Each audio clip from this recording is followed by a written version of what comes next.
¿Ya? De todas maneras, recuerden que tenemos días de repaso. En AI vamos a tratar de ver con todos esta pieza anatómica. Pero ahorita unos cuantos van a poder ver, no les prometo que lo vean todos. Para hablar de mediastino, doctores, vamos a ver que el mediastino en sí, etimológicamente, significa cavidad vacía. ¿Qué quiere decir? Que es una cavidad virtual. Pero esta cavidad, como dice vacío, cavidad virtual, jamás está vacía. Siempre está llena de estructuras. No hay ningún espacio vacío en el mediastino. Para hablar de mediastino, vamos a ver que el mediastino en sí se origina desde la abertura torácica superior, que pueden ver acá ustedes, una línea desde el borde superior del manubrio del esternón hasta el borde superior de la primera costilla y la clavícula, siguiendo la primera costilla hasta la parte posterior, el arco costal, los pedículos y el cuerpo vertebral anterior. Eso es la abertura costal superior. Y va obviamente hasta el borde superior del diafragma. Eso es mediastino, doctores. Una delimitación anterior tenemos a la cara posterior del esternón y una delimitación posterior a los cuerpos vertebrales. Ahora, una delimitación lateral tenemos a la pleura, ya que el mediastino está en el medio de los pulmones. Ya. Para el entendimiento sería clasificado en dos partes, un mediastino superior y un mediastino inferior, el cual están delimitados por una línea transversal. Fíjense acá, desde el ángulo de Lois hasta el nivel de T4 y T5. Esta línea imaginaria y transversal, aparte de ser un punto de referencia muy importante, porque ahí se localiza carina, porque ahí se forma la vena cava superior, porque ahí está el callado aórtico, porque ahí se forma el plexo cardíaco, o porque ahí está la arteria tímica, la arteria ima, también es por eso es el importante reparar anatómico. Por eso es esa cavidad que se ha dividido en dos. No se olviden. Entonces la clase de hoy día trata sobre mediastino superior. En mediastino superior los órganos que vamos a encontrar desde adelante para atrás son en primer lugar la fascia endotorácica, que ya la ven, que está muy arraigada hacia la cara posterior del hueso esternón. Posterior a la fascia endotorácica, ¿qué tenemos? Un tejido adiposo o fibro adiposo prepineal. Después de este tejido adiposo prepineal encontramos a la glándula del timo, que como ya lo mencionamos, tiene dos hemisferios, un istmo. La glándula del timo, doctores, en los recién nacidos es mucho más grande, aproximadamente 18 milímetros antes de los 20 años, el cual después de los 20 años ya va reduciendo de tamaño. La función ya la han visto en fisiología, ustedes ya lo saben, es la de la maduración de los linfocitos, sobre todo T. ¿Ya, doctores? ¿Qué más sobre el timo? Tiene una cápsula, tiene una corteza y la mayor parte de su tejido es tejido graso. Bien. El timo, ¿quién se encarga de la irrigación del timo? Vamos a tener una irrigación superior, una irrigación inferior.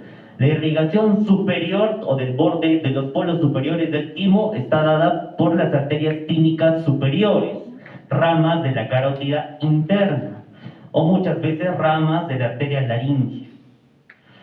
En su borde o polo inferior está irrigada por las arterias tímicas inferiores, que pueden salir bien de la misma subclavia, o si no del tronco, o si no de las arterias tiroideas inferiores. ¿Ya? De las arterias tiroideas inferiores muchas veces sale una ramita que es la más importante, que es la arteria ima, que se encarga de irrigar la parte antero-inferior del timo. En su porción anterior del timo, quien se encarga de irrigación, nosotros sabemos todo, ya lo hemos visto, es esta pequeña arteria que sale acá, rama de la subclavia, que es la mamaria interna. La mamaria interna da pequeñas fibras para el timo. y en su polo inferior también ramas de la aorta. Eso es en cuanto a timo, doctores. En acá, nosotros ya, en esta imagen que ven ustedes al lado izquierdo, nosotros ya hemos retirado el timo. Detrás del timo encuentro los ganglios linfáticos torácicos, sobre todo los periaórticos, los del callado. Saco estos ganglios linfáticos y encuentro estos vasos sanguíneos, que son los vasos más importantes para ver el mediastino superior. De anterior a posterior tenemos este tronco. ¿Qué tronco es? Vena cava superior. Vena cava superior. Y por ahí fíjense, doctores, la principal diferencia entre el tronco brachiocefálico derecho y el tronco brachiocefálico izquierdo es esta formación. Esto es más vertical y en acá recién hace su callado, en cambio el tronco brachiocefálico izquierdo es más horizontal y más largo, por decirlo así. Y esta vena que ustedes ven subiendo acá es la vena ácicos, que ¿dónde desemboca? En la cara posterior de la vena cava superior, por atrás desemboca. Ya, doctores, ¿qué reparos importantes tenemos acá? Que detrás del tronco brachiocefálico del lado derecho recorren un nervio pegado a la carótida y otro nervio que está delante del músculo escaleno anterior. ¿Quién es más medial? El nervio vago. Y más lateral, ocurriendo al escaleno anterior, el nervio frénico. Ya, doctores, no se olviden. Y fíjense, el nervio frénico acá se vuelve posterior a la arteria mamária interna y luego va a ir al corazón. El vago tiene otro recorrido que ya lo vamos a ver más adelante. Posterior, sacamos este vaso, sacamos la vena cava superior, tenemos a la arteria aorta, que a nivel del mediastino superior solo podemos apreciar el callado de la aorta. Este callado de la aorta se divide en un tronco brachiocefálico del lado derecho, que a la vez se divide en arteria carótida y arteria subclavia, y luego ya no hay un tronco brachiocefálico izquierdo, no existe. Así que de frente da la arteria carótida y la arteria subclavia. La importancia del callado aórtico y tanto el tronco brachiocefálico es como el nervio vago, doctores. El nervio vago viene lateral a la arteria carótida primitiva y luego se pone anterior a la arteria subclavia y en ahí da su nervio laríngeo recurrente. ¿Ven este nervio que está acá atrás? Este es el nervio laríngeo recurrente del lado derecho. ¿Para qué sirve ese nervio laríngeo recurrente del lado derecho? Para la inervación de las cuerdas vocales y de los músculos intrínsecos de la laringe. Si por ahí en una cirugía nosotros, esta es la glándula tiroides, hacemos una tiroidectomía y dañamos ese nervio recurrente al laríngeo derecho, el paciente va a tener una disfonía, una alteración en el habla, que es frecuente. Cuando ustedes se roten por cabeza y cuello van a ver que es frecuente la lesión del nervio laríngeo derecho. Ya, no se olviden, debajo de la subclavia hace su arco y luego sube. ¿Pero por dónde sube? Por un surco, por el surco tráqueo-esofágico, obviamente del lado derecho. Ya, por ahí suben los nervios laríngeos recurrentes. Y luego el nervio vago continúa y luego se vuelve posterior a la arteria, al callado de la aorta, pero también da una ramita anterior. Y a nivel inferior forma lo que es el plexo cardíaco superficial. Ya, doctores, profundo, perdón. El vago derecho solo forma el plexo cardíaco profundo, a comparación del vago izquierdo. El nervio vago izquierdo forma tanto el plexo cardíaco profundo como el plexo cardíaco superficial. ¿Y qué tipo de inervación le da? Inervación parasimpática. ¿Y quién le da inervación simpática? Los nervios torácicos a nivel del plexo cervical, obviamente de la cadena simpática. Entonces, ¿eso podemos ver en el cadáver? Lamentablemente no, porque son nervios delgaditos. La anterior clase hemos podido ver los nervios esplácnicos mayores, con mucha suerte, porque son un poco más gruesitos. Ahora, el plexo cardíaco, esos nervios son casi delgaditos, milímetros, así que imposible ver en un cadáver seco. Pero recuerden, el plexo cardíaco superficial se encuentra acá, a este nivel, en el borde inferior del callado aórtico, y el plexo cardíaco profundo en la cara posterior del callado aórtico. Incluso la literatura dice que acá hay un famoso ganglio de Ruysberg, que es el ganglio cardíaco superior, que forma parte del plexo cardíaco superficial. ¿Ya, doctores? Y obviamente también tienen receptores carotídeos. ¿Para qué? Para la presión y para la concentración de gases. Por eso es importante el plexo cardíaco. Este plexo cardíaco luego da sus ramitas que siguen al corazón, inervan al corazón, da sus ramitas que siguen a los bronquios, inervan al pulmón, y da sus ramitas para atrás que siguen al esófago, inervan al esófago. ¿Ya? Es decir, todas las estructuras del mediastino derivan del plexo cardíaco, excepto el esófago, que tiene 3 inervaciones, en su parte media, en su parte inferior y en su parte superior. Por eso el esófago es el único músculo que tiene triple inervación, una inervación motora, una inervación mixta y una inervación tipo esquelética. Bien, doctores, no se olviden. Ahora, acá tenemos un pequeño ductus, o que en los adultos solo es un ligamento arterioso. Fíjense esta cosita que ven acá. Es el rezago de lo que antes era el ductus arterioso,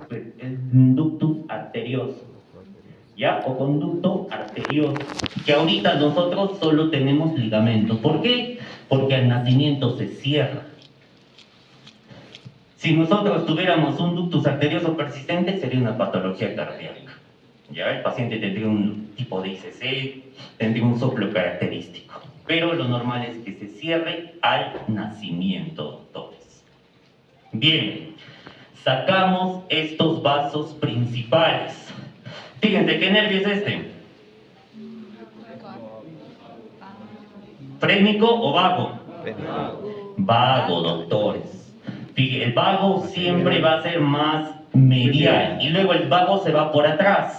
¿Detrás de qué? Del pedículo pulmonar. Y el frénico se va adelante. ¿Adelante de quién? Del pedículo pulmonar. Iguales en el lado derecho, iguales en el lado izquierdo. ¿Ya?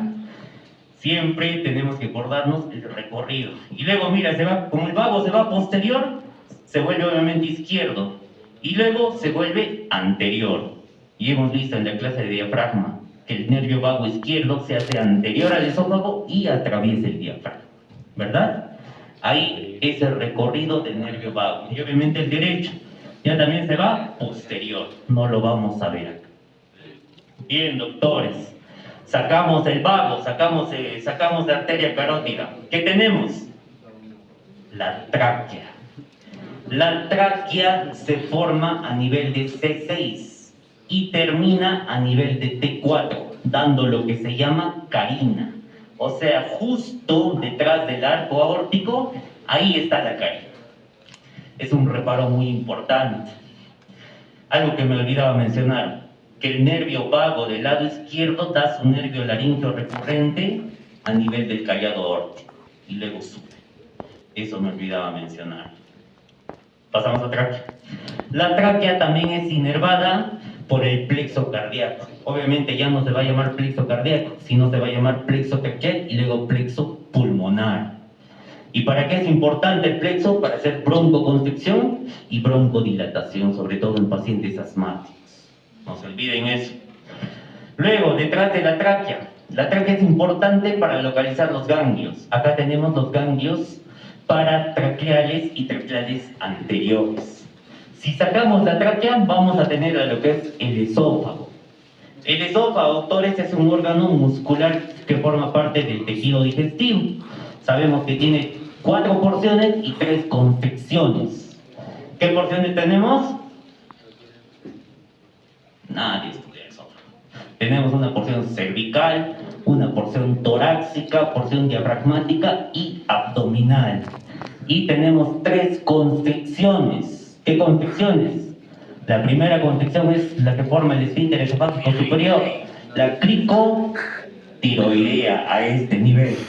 La segunda constricción es la constricción en la broncoaórtica, porque justo el callado también aprieta el esófago. Y la tercera constricción es a nivel del diafragma, ya que forma parte del esfínter esofágico inferior.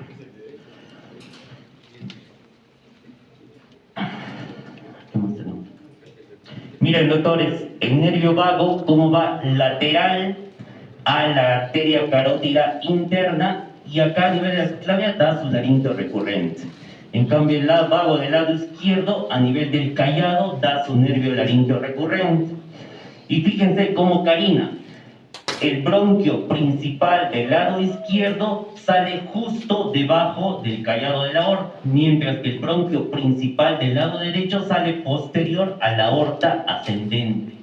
Son reparos anatómicos que ustedes tienen que conocer para su examen. Si yo les pregunto, el bronquio principal del lado derecho, ¿quién está anterior? La aorta ascendente. ¿Quién está superior? La vena cava superior. ¿Y quién está inferior formando su arquito? La vena ácidos.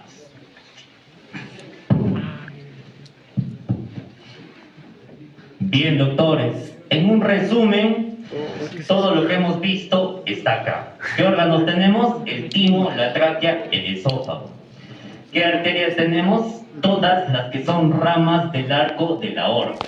El tronco brachiocefálico, la arteria carótida. ¿Qué venas tenemos? La vena cava superior, formada por las venas brachiocefálicas. ¿Qué vasos linfáticos tenemos? Principalmente el conducto torácico. ¿Que dónde drena? En acá. En este ángulo yúgulo subclavio del lado izquierdo, o ángulo de Pígoro, drena el conducto torácico. Y los nervios que ya hemos hablado, los nervios vagos, nervios laringeos recurrentes, derecho, izquierdo, los nervios cardíacos que forman el plexo cardíaco y los nervios frénicos. Mediastino superior es un tema corto, doctores. Donde más nos vamos a demorar es en mediastino inferior. Fíjense todas las estructuras que vamos a hablar. Eso es mediastino superior.